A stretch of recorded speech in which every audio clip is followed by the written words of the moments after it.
A Florida bill that could have allowed homeowners to dissolve their HOA just failed in the Senate. But the proposal raised an important question for homeowners across the state. Should communities have a legal way to dissolve their homeowners association? It's an issue that has become increasingly controversial. Even though the bill failed this year, it's still worth understanding what it proposed and how the process would have worked, because this issue is likely to come up again. Homeowners associations are extremely common in Florida. Some homeowners appreciate them because they help maintain neighborhood standards and protect property values. Others have a very different experience with stories about fines, restrictions, or disagreements with the HOA board.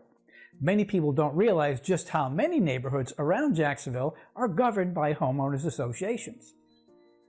Lawmakers recognize that sometimes an HOA may become inactive, dysfunctional, or simply stop serving the interests of homeowners. But even when that happens, the covenants and restrictions tied to that association can remain recorded in county records. House Bill 657 was intended to address that situation by creating a process that could allow those documents to be removed if an HOA was dissolved. But there's one important requirement in the law that could make dissolving an HOA much harder than most people expect. The bill proposed creating something called a plan of termination. First, homeowners would need to submit a petition signed by at least 50% of the voting members. After that, the HOA would be required to hold a members' meeting within 60 days. Remember earlier when I mentioned there was a requirement that could make dissolving an HOA much harder than most people expect? This is it. To actually dissolve the HOA, the termination plan would need to be approved by 2/3 of the voting interest in the community. This would likely be a real challenge since the majority of homeowners don't attend meetings. If approved, the plan would then go through a community association court program to verify that the process had been handled correctly. One of the biggest questions people ask is, what happens to the pool, the park, or the neighborhood entrance if an HOA is dissolved?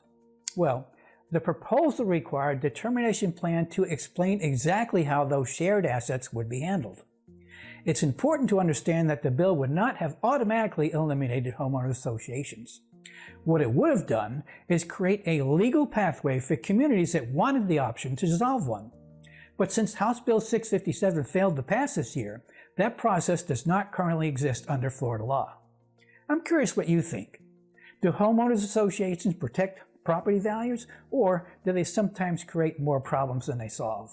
Let me know your thoughts in the comments.